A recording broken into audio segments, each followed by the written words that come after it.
Hello everyone, welcome back to our channel. So video స్పెషల్‌గా హైదరాబాద్ నుంచి జపాన్‌కి ఎలా ప్లాన్ చేసుకోవాలి, బడ్జెట్ ఎంత అవుతుంది, బెస్ట్ సీజన్ ఏంటిది, కరెన్సీ ఏంటిది, వీసా ప్రాసెస్ ఎలా, డాక్యుమెంటేషన్, ట్రాన్స్‌పోర్టేషన్ అండ్ అకామిడేషన్ తీసుకుంటే ఎక్కడ ఉండాలి, రెస్టారెంట్స్ ప్రతి ఒక్కటి డీటెయిల్‌గా ఎక్స్‌ప్లెయిన్ చేస్తాను. వీడియో ఎండ్ వరకు చూడండి. వీడియో చూసాక ఇన్ కేస్ మీకు ఏ డౌట్ ఉన్నా సరే ట్రిప్ గురించి కామెంట్ చేయండి, తప్పకుండా రిప్లై ఇస్తాను. వీడియో స్టార్ట్ చేసే ముందు మీరు నా ఛానల్‌లో ఫస్ట్ టైం వీడియో చూసినట్టయితే ప్లీజ్ డూ సబ్స్క్రైబ్. ఇలాంటి కంటెంట్ ఎన్నో మీ ముందుకు తీసుకొని వస్తాను. దానికోసం మీ నుండి సపోర్ట్ కావాలి. ప్లీజ్ సబ్స్క్రైబ్ టు అవర్ ఇలాంటి తెలుగు ట్రావెల్ ఛానల్. లైక్ మాత్రం వీడియో ఎండ్ వరకు చూసాక మీకు నచ్చితేనే లైక్ చేయండి, లేకపోతే డిస్లైక్ చేసేయండి. సో ఇంకా లేట్ చేయకుండా మనం స్టార్ట్ చేద్దామా? సో ఫస్ట్ మనం ఫ్లైట్స్ నుంచి స్టార్ట్ చేద్దాము. ఫ్లైట్స్ వచ్చేసి మన ఐటనే ప్రకారం డిస్కస్ చేద్దాము. Hyderabad to Tokyo up and down flight tickets వచ్చేసి అప్రాక్సిమేట్లీ 46,000 ఉంటుంది with single layer and shorter travel time అనమాట. బట్ మీకు బడ్జెట్ లో కావాలనుకుంటే కొంచెం టైం ఎక్కువైనా పర్వాలేదు అనుకుంటే మీకు 36,000 35,000 వచ్చేస్తుంది అనమాట. కొన్ని కూపన్స్ ఆర్ కార్డ్ ఆఫర్స్ తీసుకుంటే ఇంకా తక్కువ కూడా రావచ్చు. సో అదొకటి చెక్ చేయండి. So next visa. మీ దగ్గర అన్ని డాక్యుమెంట్స్ కరెక్ట్గా ఉండి బ్యాంక్ బ్యాలెన్స్ ఒక 2 lakhs పెట్టుకుంటే మీకు ఈజీగా వీసా వచ్చేస్తుంది. సింపుల్గా క్లియర్గా ఆల్రెడీ ప్రాసెస్ మొత్తం ఎక్స్ప్లెయిన్ చేసి వీడియో చేసిన పైన ఐ కార్డ్ ఉంటుంది కదా, అది క్లిక్ చేసి చూడండి. అకామిడేషన్కి వస్తే టోక్యోలో మీరు షింజుకు అనే ఏరియాలో బుక్ చేసుకోవడం బెటర్. ఎందుకంటే మీరు నా జపాన్ వ్లాగ్ చూసుంటే నేను డే టూర్స్ కానీ లైక్ లోకల్ తిరగడం కానీ ఈ షింజుకు ఏరియాలో తీసుకోవడం వల్ల నాకు చాలా ఈజీగా అయిపోయింది. షింజుకు అనేది సిటీ సెంటర్లో ఉంటుంది అనమాట. కొంచెం ఎక్స్పెన్సివే ఉంటుంది. రూమ్స్ కూడా చాలా చిన్నగా ఉంటాయి. మాకు పర్ డే వచ్చేసి 6,000 రూపీస్. మేము చాలా రీసెర్చ్ చేసి చాలా చేసాం అనమాట హోటల్ బుకింగ్స్ కోసం. బడ్జెట్లో ట్రిప్ కంప్లీట్ చేసుకోవాలని చెప్పేసి మేము చాలా బడ్జెట్ రూమ్ తీసుకున్నాం అనమాట.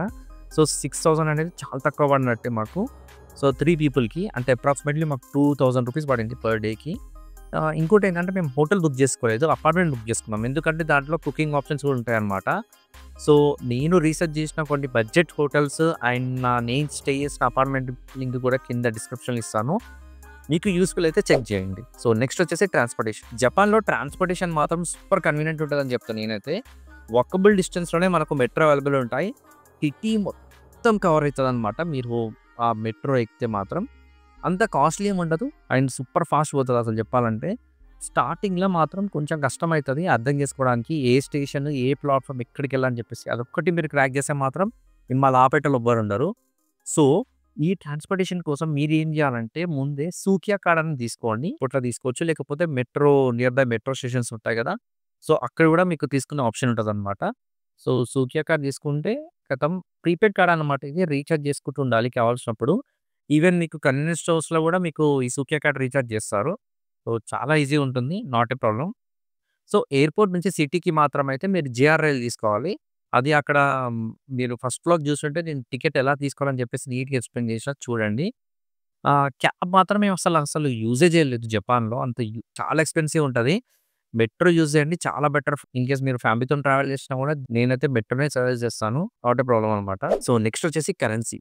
సో జపాన్ కరెన్సీ అనేది మనకన్నా తక్కువనే. అంటే మనం ఒక 60 పైసా ఇస్తే వాళ్ళు 1 జపానీస్ యెన్ ఇస్తారనమాట. ఎక్స్‌చేంజ్‌కి వచ్చేసి నా సజెషన్ మాత్రం మీరేం చేస్తారంటే ఐఎన్ఆర్ టు డైరెక్ట్ యెన్నే తీసేసుకోండి.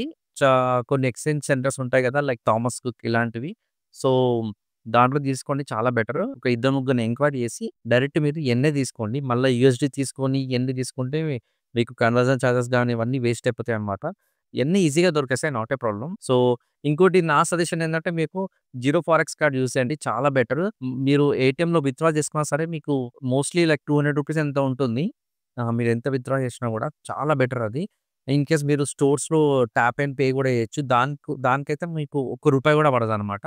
ఓన్లీ ఏటీఎం విత్‌డ్రాల్ చార్జెసే ఉంటాయి. చాలా తక్కువ అది కూడా. మాక్సిమం టు మాక్సిమం 400 రూపీస్ ఉంటుంది. మీరు 20,000 తీసినా 50,000 తీసినా సరే. సో అది చాలా better to apply zero forex card. So in case మీకు ఫారెక్స్ కార్డ్ కావాలనుకుంటే కింద డిస్క్రిప్షన్‌లో లింక్ ఇస్తాను. అది యూజ్ చేసుకొని మీరు అప్లై చేసుకోండి, చాలా బెటర్ అనమాట. సో నెక్స్ట్ వచ్చేసి సిమ్ కార్డ్. ఇన్ కేస్ మీ మొబైల్‌లో ఈ సిమ్ కంపాటబిలిటీ ఉంటే మాత్రం నా సజెషన్ అయితే ఈ సిమ్మే తీసుకోండి. చాలా చీప్ అండ్ బెటర్. మీరు ఫ్లైట్ ల్యాండ్ అయిన వెంటనే మీకు యాక్టివేట్ అయిపోతదనమాట. సో దీని ప్రైస్ వచ్చేసి 700 రూపీస్ ఐఎన్ఆర్ ఉంటుంది. నేను దీనికి సంబంధించిన లింక్ కింద డిస్క్రిప్షన్‌లో ఇస్తాను, చూసేయండి. ఇన్ కేస్ మీ దాంట్లో ఈ సిమ్ కంపాటబిలిటీ లేకపోతే మాత్రం ఫిజికల్ సిమ్ తీసుకోవాల్సొస్తుంది అక్కడికి వెళ్ళాక. సో దీని ప్రైస్ వచ్చేసి అప్రాక్సిమేట్లీ 1,500 నుంచి 2,000 రూపీస్ ఉంటుంది. సో నెక్స్ట్ వచ్చేసి రెస్టారెంట్స్. జపాన్‌లో వెజ్ ఆప్షన్స్ కొంచెం తక్కువనే చెప్తా. ఇండియన్ రెస్టారెంట్స్ కూడా ఓన్లీ మేజర్ సిటీస్‌లోనే ఉంటాయి. లైక్ టోక్యో మెయిన్ సిటీ సెంటర్‌లో ఉంటాయన్నమాట. సో కొన్ని రెస్టారెంట్స్ నేను ఆహ్, వెళ్ళాను. ఓకే. మంచిగానే ఉన్న టేస్ట్. దానికి సంబంధించిన లింక్ కింద డిస్క్రిప్షన్‌లో ఇస్తాను చూడండి. అండ్ ఇంకోటి మీరు జపనీస్ కుజైన్‌లో ఏమైనా ట్రై చేయాలనుకుంటే లైక్ మెయిన్ వచ్చేసి ఇక్కడ సుషి, రామెన్ అనమాట. రామెన్ మాత్రం మోస్ట్ ఆఫ్ ద స్టోర్స్‌లో నేను చెక్ చేశాను. పోర్క్ ఆప్షన్స్ ఎక్కువుంటాయి. సో, చెక్ జేసుకోండి. ఇన్ కేస్ మీరు రామెన్ అనేది వేగంగా ట్రై చేయాలనుకుంటే దానికి సంబంధించిన కొన్ని 2, 3 స్టోర్స్ ఉన్నాయి. నేను కింద డిస్క్రిప్షన్‌లో ఇస్తాను చూడండి. అలా ట్రై చేయండి. అండ్ ఇంకొకటి మీకు స్నాక్స్‌లో తినాలనుకుంటే కన్వీనియన్స్ స్టోర్స్‌లో కూడా కొన్ని ఫుడ్ బానే ఉంటాయి. మీరు ట్రై చేయాలనుకుంటే లాసన్ ఆర్ 7-11లో ట్రై చేయండి. బానే ఉన్నాయి. క్వాలిటీ జపాన్‌లో ఫుడ్ క్వాలిటీ మాత్రం టాప్ నాచ్ అనే చెప్తాను నేనైతే. సో, నెక్స్ట్ వచ్చేసి సీజన్. స్ప్రింగ్ సీజన్ మార్చ్ నుంచి మే అంటే మీరు చెర్రీ బ్లాసమ్ ఈ పర్ఫెక్ట్ వెదర్ ఉంటదనమాట. చెర్రీ బ్లాసమ్స్ ఎక్స్‌పీరియన్స్ చేయొచ్చు. మోస్ట్‌లీ మే అని కూడా చెప్పలేను. ఏప్రిల్ మంత్ అని చెప్తా.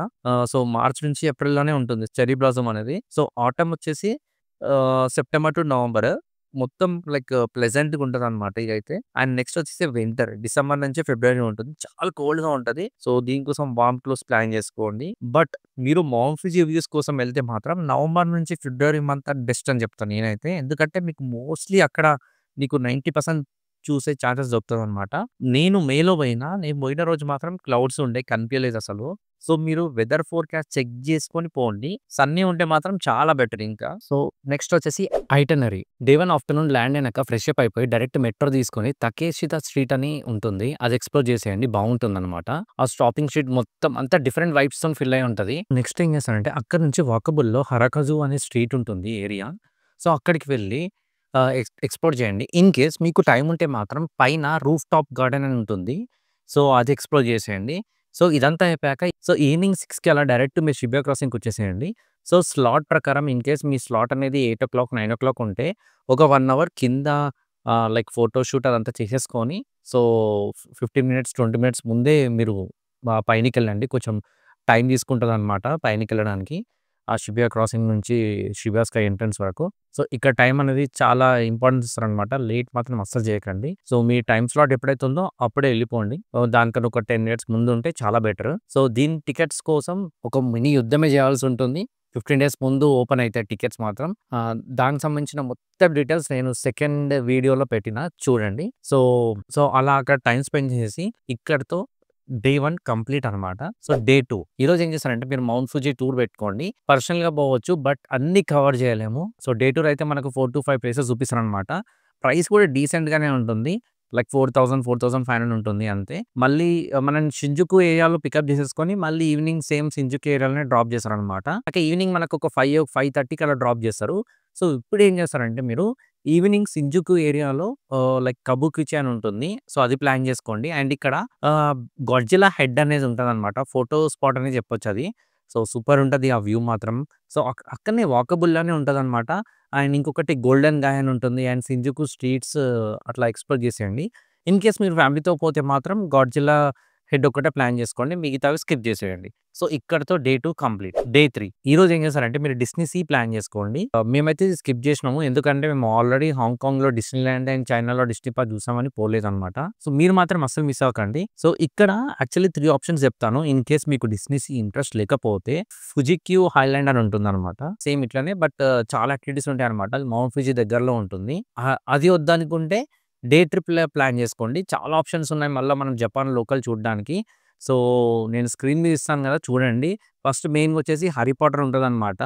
అండ్ 'టీమ్ ల్యాడ్ బోర్డర్‌లెస్' అని ఉంటుంది. సో, దీనికి కూడా మీరు ముందే టికెట్స్ బుక్ చేసుకోవాలి అడ్వాన్స్‌లో. ఆర్ ఎల్స్ 'టోక్యో టవర్' అని ఉంటుంది. అండ్ 'డోరేమాన్ మ్యూజియం' ఉంటదనమాట. 'డోరేమాన్' లవర్స్ కోసం అయితే మీరు ఈరోజు అక్కడికెళ్ళిపోండి ఫస్ట్.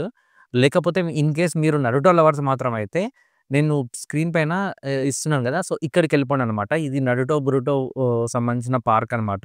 చాలా బావుంటదని విన్నాను నేనైతే. సో, ఇంకా లేకపోతే మీ ఫేవరెట్ యానిమీ ఏదైతే ఉంటుందో, సో, దానికి రిలేటెడ్ ప్లేస్ అయితే ప్రిఫరెన్స్ ఇవ్వండి ఈరోజు మాత్రం. సో, ఇక్కడితో డే 3 కంప్లీట్. డే 4 సో, ఈరోజు ఏం చేస్తారంటే మార్నింగ్ సెనోజి టెంపుల్ అని ఉంటుంది. సో, అది చూసుకోండి.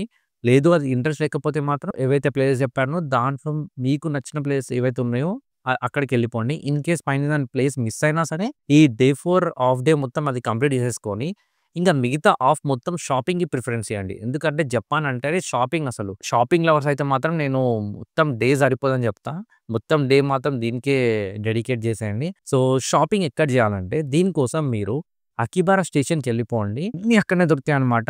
యానిమేకి సంబంధించినవి గానీ, ఎలక్ట్రానిక్స్ గానీ, టాయ్స్ గానీ, చాక్లెట్స్, కాస్మెటిక్స్ ఎవ్రీథింగ్ మీకు అన్నీ ఒక్కటే దగ్గర ఉంటాయన్నమాట. అదే అకిబారా. సో, ఇక్కడితో డే 4 కంప్లీట్. సో, మోస్ట్‌లీ నేను మెన్షన్ చేసిన డీటెయిల్స్ అన్నీ అండ్ ఎంట్రన్స్ టికెట్స్ గానీ, టూర్ లింక్స్ గానీ కింద పెడతాను మీకు ఈజీగా ఉండడానికి కోసము. సో, ఒక్కసారి చెక్ చేయండి. ఇక్కడితో డే 4 కంప్లీట్. సో, డే 5 ఏం చేస్తారంటే ఇక్కడ నేను 2 ప్లాన్స్ చెప్తాను. ఒకటొచ్చేసి జపాన్‌లో ఇంకా టైమ్ స్పెండ్ చేయాలనుకుంటే ఒసాకా సిటీ అని ఉంటుంది. సో, అక్కడికెళ్ళిపోవాలి. దానికోసం మీరు ట్రైన్‌లో వెళ్ళాల్సి ఉంటుంది. దానికి టికెట్ ప్రైస్ వచ్చేసి 8,000 అప్రాక్సిమేట్‌లీ ఉంటుందన్నమాట. మాకు జపాన్ ఇక్కడితో సరిపోతుంది. బట్ డేస్ ఉన్నాయనుకుంటే ఫ్రీగా తైవాన్ ఎలా వెళ్ళానో చెప్తానన్నమాట. సో, ఇది ప్లాన్ బి అని పెట్టుకోండి. So, choose accordingly. జపాన్ ఉంటే మాత్రం ఒసాకా వెళ్ళండి. లేదు అనుకుంటే తైవాన్ ఫ్రీగా వెళ్ళొచ్చు. అది ఎట్లానో నేను నెక్స్ట్ వీడియోలో చెప్తాను. So, basically Japan dedicated video కాబట్టి మనం జపాన్ గురించే మాట్లాడుకుందాము. సో, ఇదనమాట. In case plan A. So, plan A గురించి మాట్లాడుకుందాము. అంటే జపాన్‌లో ఇంకా టైమ్ స్పెండ్ చేయాలి కాబట్టి షింకాన్సెన్ బుల్లెట్ ట్రైన్ ఉంటుంది. సో, అది తీసేసుకొని మీరు ఒసాకాకి వెళ్ళిపోండి. సో, ఇది కొంచెం బానే దూరం ఉంటదనమాట. 5 hours approximately if I am not wrong. So, bullet ట్రైన్‌లో వెళ్ళొచ్చు. సో, అక్కడ ఏం చేస్తారంటే నియర్ బై సైట్ సీయింగ్ చూసుకొని నైట్ టైమ్ డోంటోబెరీ ఏరియా అని ఉంటుందనమాట. సో, అది బావుంటుంది. అంతా లైటింగ్‌తోని అదంతా. సో, అక్కడికెళ్ళిపోండి. సో, డే 6 ఏం చేస్తారంటే ఈ డే టూర్ ప్లాన్ చేసుకోండి. Kyoto and Nara day tour అని ఉంటుంది. అక్కడ మోస్ట్‌లీ 4-5 ప్లేసెస్ కవర్ చేస్తారనమాట. అండ్ ప్రైస్ వచ్చేసి 4,500 అలా ఉంటుందనమాట. సో, ఇక్కడితో డే 6 కూడా కంప్లీట్. సో, డే 7 ఏం చేస్తారంటే మీకు ఇంట్రెస్ట్ ఉంటే యూనివర్సల్ స్టూడియోస్ అని ఉంటుందనమాట. సో, అది కవర్ చేసుకోండి. లేదు అనుకుంటే ఒసాకా నుంచి హైదరాబాద్‌కి రిటర్న్ ట్రిప్ అనమాట. లేదు నాకు ఇంకా టైం ఉంది అనుకుంటే మాత్రం తైవాన్‌కి ఫ్రీ ట్రిప్ ఎలా ప్లాన్ చేసుకోవాలో చెప్తాను. సో, ఇన్ కేస్ మీకు డేస్ ఉంటే మాత్రం ఈ ప్లాన్ ఇంప్లిమెంట్ చేయండి. సో, ఇక్కడితో itinerary complete. Things to remember. So, mostly అన్ని టికెట్స్ మీరు ఎర్లీగా బుక్ చేసుకోవాల్సి ఉంటుంది జపాన్‌లో మాత్రం. టీమ్ ల్యాబ్ బోర్డర్‌లెస్ గానీ, షిబుయా స్కై గానీ, షిబుయా స్కై అయితే 15 డేస్ ముందు చేసుకోవాలి. అండ్ డే టూర్స్ గానీ అట్‌లీస్ట్ 3 డేస్ ముందే బుక్ చేసుకోండి డే టూర్స్ మాత్రం. అండ్ నెక్స్ట్ వచ్చేసి వీసా అప్లికేషన్‌కి. సో, వీసా ఎప్పుడు అప్లై చేస్తారంటే మీరు ఒక 1 మంత్ గ్యాప్ ఉండేలా చూసుకోండి. వీసా అప్లైకి అండ్ మీ ట్రావెల్‌కి డేట్ వచ్చేసి చాలా బెటర్ అనమాట. అండ్ నెక్స్ట్ వచ్చేసి కొన్ని foods and pickles, rice, fruits కొన్ని ఉంటాయన్నమాట. అవి అస్సలు క్యారీ చేయొద్దు మనము. సో, అక్కడ ఏందంటే చాలా ఫైన్ ఏస్తారు. తీయరు. డైరెక్ట్ మీకు కనిపిస్తే మాత్రం చాలా ఫైన్ ఏస్తారనమాట. అదొక్కటి గుర్తుపెట్టుకోండి. ఏవైతే తీసుకెళ్ళొద్దో దానికి సంబంధించిన లింక్ కింద డిస్క్రిప్షన్‌లో ఇస్తాను చూడండి. అండ్ షాపింగ్ కోసం అంటారా? అకిబారా స్ట్రీట్ అని చెప్పాను కదా! సో, దాంట్లో స్ట్రీట్‌లోనే షాపింగ్ సెంటర్స్ చాలా ఉంటాయన్నమాట. చిన్న చిన్న షాప్స్. యానిమే క్యారెక్టర్స్ కోసము. లేదు ఎలక్ట్రానిక్స్ అండ్ టాయ్స్ కావాలంటే మాత్రం అకిబా అనే ఒక మాల్ ఉంటుంది. అంటే ఆ రేడియోకాన్ అని, ఒడోబాషి అకిబా అని అట్లా చాలా ఉంటాయన్నమాట. సో, అది ప్లాన్ చేసుకోండి. నా సజెషన్ మాత్రం ఒడోబాషి అకిబా చాలా better. And chocolates and cosmetic కోసం అయితే డాన్ కిటీ వెళ్ళిపోండి. మీకు మోస్ట్‌లీ అన్నీ అలానే దొరికేస్తాయి. అండ్ ఇన్ కేస్ మీకు మాంగా, యానిమే బుక్స్ ఇలాంటివి సంబంధించిన మాత్రం బుక్ ఆఫ్ అనే స్టోర్ ఉంటుంది. సో, అక్కడికెళ్ళిపోండి. సో, ఫైనల్లీ మనం బడ్జెట్ చూసుకుంటే 4 డేస్‌కి లెక్కేసాననమాట. ఇది 84,000 అవుతుంది. అండ్ దీంట్లో ప్రతి ఒక్కటి ఇంక్లూడ్ అయి ఉంటుంది. అండ్ నేను ట్రాన్స్‌పోర్టేషన్ కూడా కొంచెం ఎక్కువనే పెట్టాననమాట దీంట్లో. సో, మొత్తానికి టోటల్ ఎక్స్‌పెండిచర్ ఫర్ 4 డేస్ వచ్చేసి 84,000 అనమాట. సో, ఇదొచ్చేసి యాక్చువల్లీ ప్లాన్ ఏ అనమాట. ఓన్లీ 4 డేస్ బడ్జెట్‌లో కంప్లీట్ చేయాలనుకుంటే ఇది. ప్లాన్ బి వచ్చేసి ఇదనమాట. ఇదేంటంటే మనము జపాన్‌లో 7 డేస్. సో, దీని కాస్ట్ వచ్చేసి 1,10,000. సో, మీకు ఏది ఇంట్రెస్ట్ ఉంటే అది అలా ప్లాన్ చేసుకోండి. సో, ఇది జపాన్‌కి సంబంధించిన ఇన్ఫర్మేషన్. మాక్సిమం నేను కవర్ చేసిన. ఇన్ కేస్ మీకు ఏం డౌట్ ఉన్నా సరే కింద కమెంట్ చేయండి. ప్రతి ఒక్కరికి క్లియర్ చేస్తాను. మీరు ఏ క్వశ్చన్ ఉన్నా సరే. మీకు ఈ వీడియో యూస్‌ఫుల్ అనిపిస్తే లైక్ చేయండి. ఫస్ట్ టైం మీరు నా ఛానల్‌లో వీడియో చూస్తున్నట్టయితే సబ్స్క్రైబ్ చేయండి. ఇలాంటి మరి ఎన్నో కంటెంట్ మీ ముందు పెడతాను. So, please support. మీ ఫ్రెండ్స్ ఆర్ ఫ్యామిలీలో ఎవరైతే జపాన్ ప్లాన్ చేస్తున్నారో వాళ్ళకి ఈ వీడియో షేర్ చేయండి. తప్పకుండా యూస్‌ఫుల్ అవుతుంది. మళ్ళీ నెక్స్ట్ వీడియోలో తైవాన్ ఫ్రీగా వెళ్ళాలని చెప్తాను. అంతవరకు స్టే ట్యూన్. By by.